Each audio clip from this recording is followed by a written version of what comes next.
अगर आप क्लास 12 की अकाउंटेंसी का पेपर देने जा रहे हैं तो आपको हमारे साथ ऑब्जेक्टिव पढ़ना चाहिए। हमने जो ऑब्जेक्टिव का कलेक्शन किया है आप देखेंगे कितना शानदार हमने कलेक्शन किया है और बिहार बोर्ड के बच्चों के लिए ये शानदार कलेक्शन है, शानदार वीडियो है और शानदार सीरीज़ होगा।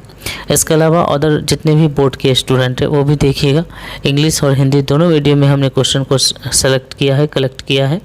तो क्वेश्चन का कलेक्शन भी आप देखिए किस तरीके से हमने क्वेश्चन को कलेक्ट किया है और उसे आप तक पहुँचाने का कोशिश किया है।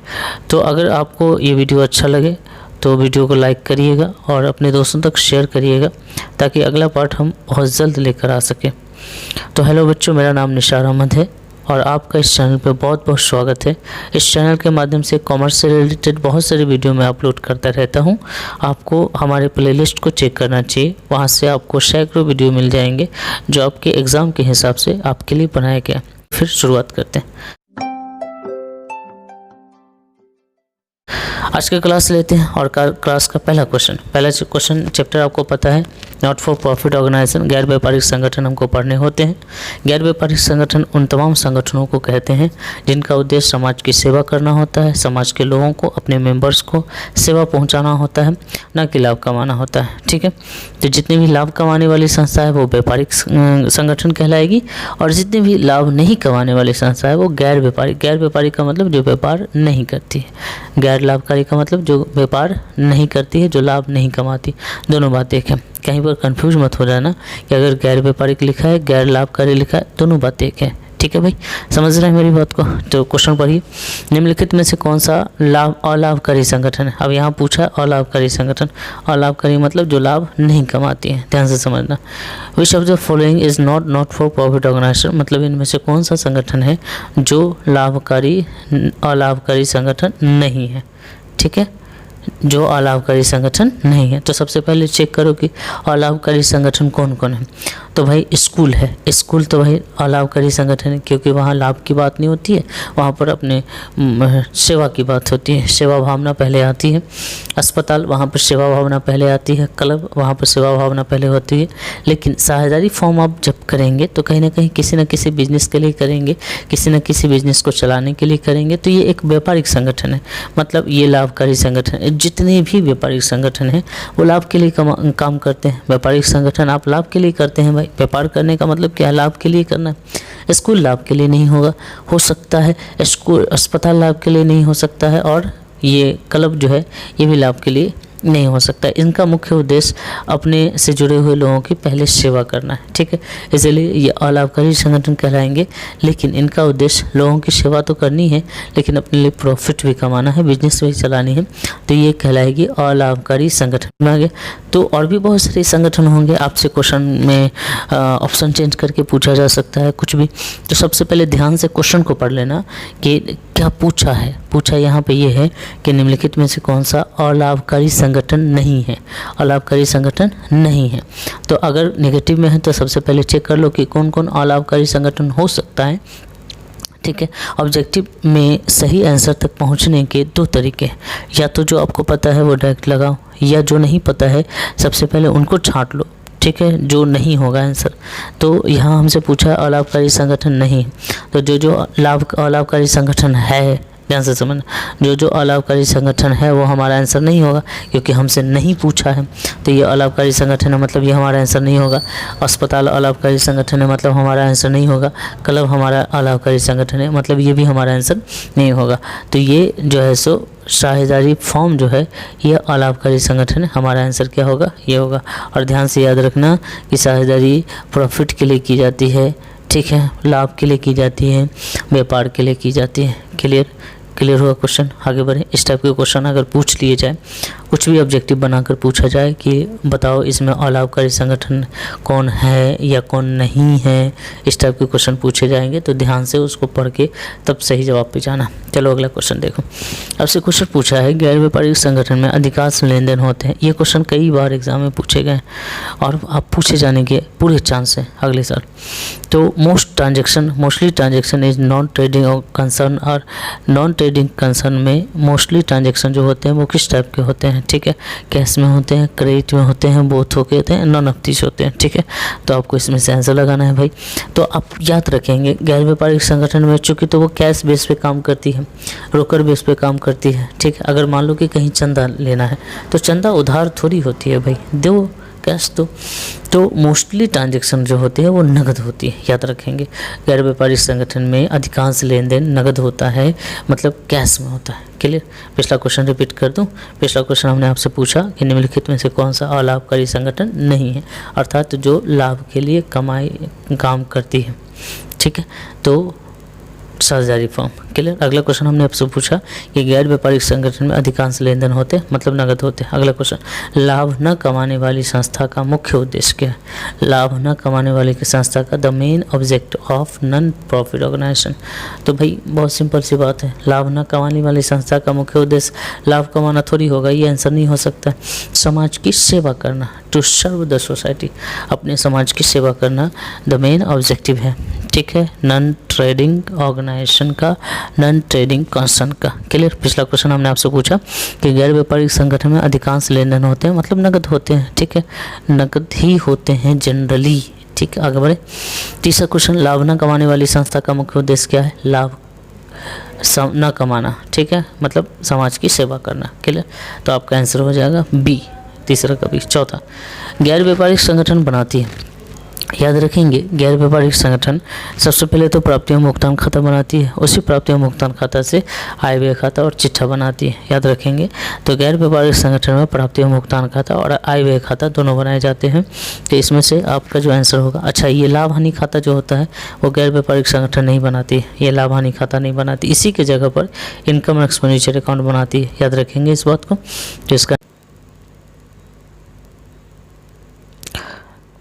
तो इसका आंसर क्या होगा, गैर व्यापारिक संगठन बनाती है दोनों, ठीक है, आय व्यय खाता और प्राप्ति एवं भुगतान खाता दोनों बनाती है। क्लियर हो गया। अब इसी पे मैं क्वेश्चन फ्रेम करना शुरू करूँगा, आगे रिलेट करके मैं पूछूंगा आपसे, ताकि आने वाले समय में आपको सारी चीज़ें याद रहे, सीक्वेंस में याद रहे। यही खूबी है हमारी सीरीज की, ठीक है। जहीं तहीं से क्वेश्चन हमने नहीं उठाया, हमने एक तरीके से क्वेश्चन उठाया। आप देखिएगा आपको याद हो जाएगा, मैं वादा करता हूँ आपसे, ठीक है। चलिए पिछला क्वेश्चन रिपीट करते हैं। लाभ न कमाने वाली संस्था का मुख्य उद्देश्य क्या है, तो समाज की सेवा करना। अगला क्वेश्चन हमने आपसे पूछा, गैर व्यापारिक संगठन क्या बनाती है, प्राप्ति एवं भुगतान खाता और आय व्यय खाता दोनों। अगला क्वेश्चन देखिए, प्राप्ति, अब देखिए रिलेट मैं कर रहा हूँ, वहाँ से प्राप्ति एवं भुगतान खाता हमने उठाया, आय व्यय खाता उठाया, उससे जितने भी क्वेश्चन बनते मैं सारा पूछूंगा अभी आपसे। प्राप्ति एवं भुगतान खाता है receipt and payment account. Receipt and payment account क्या है, तो receipt and payment account cash base पे बनता है, कैश बुक पे बनता है, कैश बुक की तरह बनता है, कैश बेस है ये। तो ये क्या है भाई मेरे, कैश क्या है, कैश एक रियल एसेट है, कैश एक वास्तविक संपत्ति है। तो प्राप्ति एवं भुगतान खाता वास्तविक संपत्ति। आप ऐसे याद रख सकते हो कि कैश आ रहा है, रिसिप्ट करते हैं, कैश पेमेंट करते हैं। तो ये भाई ये कैश क्या है, कैश एक संपत्ति है, आप रियलिटी में उसको देखते हो, आप उसको यूज करते हो, तो कैश एक वास्तविक संपत्ति। पिछला क्वेश्चन, गैर व्यापारिक संगठन बनाती है, आपसे क्या पूछा है, गैर व्यापारिक संगठन क्या बनाती है, प्राप्ति एवं भुगतान खाता और आय व्यय खाता दोनों, याद रखेंगे बोथ। क्लियर है। आगे बढ़ें। अगला क्वेश्चन हमने क्या पूछा आपसे, प्राप्ति एवं भुगतान खाता है, प्राप्ति एवं भुगतान खाता वास्तविक खाता है। सर ये नाम मात्र खाता क्या होगा, और कुछ वास्तविक खाता के एग्जांपल बताइए। तो भाई एक तो मैंने बताया कैश बुक वास्तविक खाता है, जैसे कोई मशीनरी है उसका खाता बनाएंगे। तो जितने भी एसेट है ना भाई, जितने भी एसेट है ना, सबका एसेट का ये रियल अकाउंट होता है।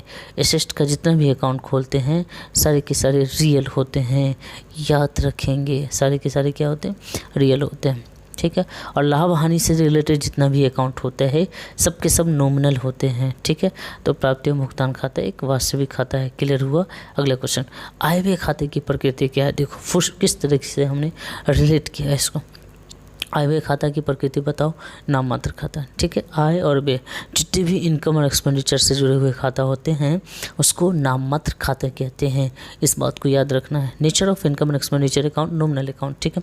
रियल अकाउंट, पर्सनल अकाउंट कौन होता है भाई, पर्सनल अकाउंट वो सारे अकाउंट होते हैं जो कहीं ना कहीं देताओं को, क्रेडिटर्स को, डेब्टर्स को, मतलब किसी न किसी आदमी को रिलेट करता हो, ठीक है, किसी न किसी संस्था को रिलेट करता हो, जिससे हम लेन देन का काम करते हैं, जिससे हम लेते हैं, जिसको हम देते हैं, वो सारे के सारे वास्तविक व्यक्तिगत खाता होते हैं। वास्तविक खाता में जितनी संपत्तियाँ हो गई, नाममात्र खाता में जितने भी लॉस हो गए, जितने भी प्रॉफिट हो गए, सबके सब नाममात्र खाता हो गए। तो 6 नंबर क्वेश्चन का आंसर होगा nature of income and expenditure account, नाममात्र खाता। पिछला क्वेश्चन रिपीट कर दूं, लो कर दिया। प्राप्ति एवं भुगतान खाता कैसा खाता है? Receipt and payment account. याद हो गया होगा तो मेरे साथ बोलना, रिसिप्ट एंड पेमेंट अकाउंट कैसा खाता है? तो भाई वास्तविक खाता है, चूँकि वो संपत्ति है, कैश एक संपत्ति है। कंफ्यूज मत होना, दोनों में पढ़ा दे रहा हूँ। आय व्यय खाता देखो, आय व्यय खाता है कि नाममात्र खाता है? अगला क्वेश्चन देखो, आय व्यय खाता में क्या दिखाए जाते हैं? आय व्यय खाता सिर्फ रेवेन्यू नेचर की मदों को दिखाता है, ठीक है, आयगत प्रकृति की मदों को दिखाता है, रेवेन्यू नेचर की मदों को दिखाता है।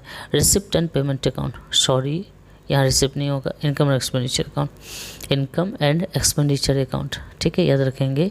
इनकम एंड एक्सपेंडिचर अकाउंट के बारे में हमने आपसे पूछा है, इनकम एंड एक्सपेंडिचर अकाउंट के बारे में हमने आपसे पूछा है, ये बताओ इनकम एंड एक्सपेंडिचर अकाउंट में किस तरह की मदें दिखाई जाती है?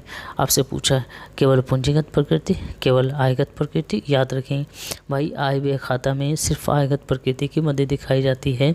इस बात को आपको याद रखना होगा, इस बात को आप याद रखेंगे। केवल आयगत प्रकृति की मदें आय व्यय खाता में दिखाई जाती है। क्लियर? पिछला क्वेश्चन हमने आपसे क्या पूछा, आय व्यय खाते की प्रकृति क्या है? तो नाममात्र खाता है। आय व्यय खाते में क्या दिखाते हैं? तो केवल आयगत प्रकृति की मदें दिखाई जाती है। आइए, प्राप्ति एवं भुगतान खाता में क्या दिखाया जाता है? तो प्राप्ति एवं भुगतान खाता में कहीं पर आय व्यय नहीं लिखा हुआ है और कहीं पर पूंजी भी नहीं लिखा हुआ है। यहाँ पर ये साइलेंट है, जब ये साइलेंट है सब ले लो, सब दे दो, ठीक है ना। प्राप्ति एवं भुगतान खाता में आयगत और पूंजीगत दोनों दिखाए जाते हैं, तो इसका आंसर सी होगा। आयगत और पूंजीगत दोनों दिखाए जाते हैं, तो इसका आंसर सी होगा भाई, ठीक है। प्राप्ति एवं भुगतान खाता में आयगत और पूंजीगत दोनों दिखाए जाते हैं, ठीक है, इसका आंसर क्या होगा? सी होगा। पिछला क्वेश्चन हमने आपसे क्या पूछा, आय व्यय खाते में क्या दिखाए जाते हैं? आय व्यय खाते में केवल आयगत मदें दिखाई जाती हैं। ये क्वेश्चन हमने आपसे क्या पूछा, प्राप्ति एवं भुगतान खाते में आयगत और पूंजीगत दोनों मदें दिखाई जाती है, तो इसका आंसर क्या होगा? सी होगा। चलिए सेकंड लास्ट क्वेश्चन देखते हैं, 9 नंबर। आय व्यय खाता किस खाते का सारांश है? याद रखना है, आय व्यय खाता जो होता है वो कैश लेन देन का अकाउंट होता है, कैश का आना और कैश का जाना उसमें दिखाते हैं। इसलिए आय व्यय खाते की प्रकृति क्या होती है? उसके सारांश, किस सारांश पे काम करता है? रोकर के सारांश पे काम करता है। अब आपके जहन में उठेगा income and expenditure account, sorry I व्यय खाते के बारे में, सॉरी आय व्यय खाते के बारे में पूछा। आय व्यय खाता किस पर काम करता है? तो आय व्यय खाता किस पर आधारित होता है? किसका सारांश होता है? लाभ हानि खाते का, ठीक है, लाभ हानि खाते का ये सारांश होता है। लाभ हानि खाते की तरह बनाया जाता है बच्चे मेरे, याद रखना। आय व्यय खाता किसकी तरह बनाए जाते हैं? लाभ हानि खाते की तरह बनाए जाते हैं। आय व्यय खाता किस खाते की तरह बनाए जाते हैं? लाभ हानि खाते की तरह बनाए जाते हैं। लाभ हानि खाता जैसे बनाते हैं ना प्रॉफिट ऑर्गेनाइजेशन में, उसी तरीके से आय व्यय खाते बनाए जाते हैं नॉन प्रॉफिट ऑर्गेनाइजेशन में। याद रहेगा कि नहीं? पिछला क्वेश्चन हमने आपसे क्या पूछा? पिछला क्वेश्चन रिपीट करता हूँ। पिछला क्वेश्चन हमने आपसे पूछा, प्राप्ति एवं भुगतान खाता में दिखाया जाता है दोनों मदें, पूंजीगत और आयगत दोनों। अगला क्वेश्चन हमने आपसे पूछा, आय व्यय खाता किस खाते का सारांश है? लाभ हानि खाते का सारांश है, ठीक है। और लास्ट क्वेश्चन अब देखिए, प्राप्ति एवं भुगतान खाता के बारे में पूछ लेगा आपसे, आपके जहन में आ भी रहा होगा कि सर आय व्यय खाता तो लाभ हानि खाता की तरह बनाया जाता है, आप मुझे बताओ प्राप्ति एवं भुगतान खाता कैसा बनाया जाता है? तो रोकर बही की तरह बनाए जाते हैं बच्चे मेरे। यहाँ कैश आना और कैश का जाना यही लेखा जोखा किया जाता है, ठीक है। तो ये सारे क्वेश्चन हमने करवा दिए। चलिए पीछे बैक होकर रिपीट करते हैं। प्राप्ति एवं भुगतान खाता किस खाते का सारांश है? तो आपको याद रखना है भाई मेरे, ये एक रोकर बही का सारांश होता है। अगला क्वेश्चन हमने आपसे पूछा था, आय व्यय खाता किस खाते का सारांश है? आय व्यय खाता अगर पूछेगा तो लाभ हानि खाते का सारांश है। अगले प्राप्ति एवं भुगतान खाता में दिखाया जाता है। आपसे अगर पूछेगा प्राप्ति एवं भुगतान खाता में किस तरह की मदें दिखाई जाती है? तो दोनों, केवल पूंजीगत नहीं, केवल आयगत नहीं, दोनों मदें दिखाई जाती है, ठीक है। अगला क्वेश्चन हमने आपसे पूछा कि आय व्यय खाता दिखाई जाता है। आय व्यय खाता में क्या दिखाया जाता है? केवल आयगत मदें दिखाई जाती है। अगला क्वेश्चन हमने आपसे पूछा था, आय व्यय खाते की प्रकृति क्या है? आय व्यय खाता जितने भी होते हैं प्रॉफिट एंड लॉस जो जुड़े हुए, नाममात्र खाता कहलाता है। अगला क्वेश्चन हमने आपसे पूछा था बच्चे मेरे, प्राप्ति एवं भुगतान खाता की सारांश बताना है, तो वो हो जाएगा वास्तविक खाता, ठीक है। चूँकि वो कैशबुक पे बेस होता है। अगला क्वेश्चन हमने उससे पूछा था, गैर व्यापारिक संगठन बनाती है, गैर व्यापारिक संगठन दोनों तरह की अकाउंट बनाती है, प्राप्ति एवं भुगतान खाता भी और आय व्यय खाता भी। अगला क्वेश्चन हमने उससे पूछा था कि लाभ न कमाने वाली संस्था का मुख्य उद्देश्य क्या है, तो समाज की सेवा करना। चलिए मेरे साथ बोलते रहिएगा। गैर व्यापारिक संगठन में अधिकांश लेन देन नकद होते हैं, अब तो नहीं भूलिएगा, ठीक है। चलिए अगला क्वेश्चन, निम्नलिखित में से कौन सा अलाभकारी संगठन नहीं है, तो पूछा इनमें से कौन सा अलाभकारी संगठन नहीं है। साझेदारी फॉर्म, ये साझेदारी फॉर्म बिजनेस पैसा कमाने के लिए किया जाता है, ठीक है। तो ये था आज का वीडियो और मैंने 10 क्वेश्चन करवाए हैं और मैंने कोशिश की है कि आपको याद करवा सकूं, आपके जहन में फिट कर सकूं, ठीक है ना। आप इसको देखिए, एक आध बार और देखिए और समझने का प्रयास करिए। हो सके तो इस वीडियो को पॉज कर करके सारे क्वेश्चन नोट कर लीजिए, ठीक है। मिलते हैं नेक्स्ट वीडियो में। इस वीडियो को अपने दोस्तों तक शेयर करते रहिए। आपके व्यूज़ जितने अच्छे आएंगे हम उतनी जल्दी से अगले पार्ट लेकर आएंगे। तब तक अपना ख्याल रखें, पढ़ाई कंटिन्यू करते रहें और हम आपके साथ हैं, ये ना भूलें। Bye bye, take care.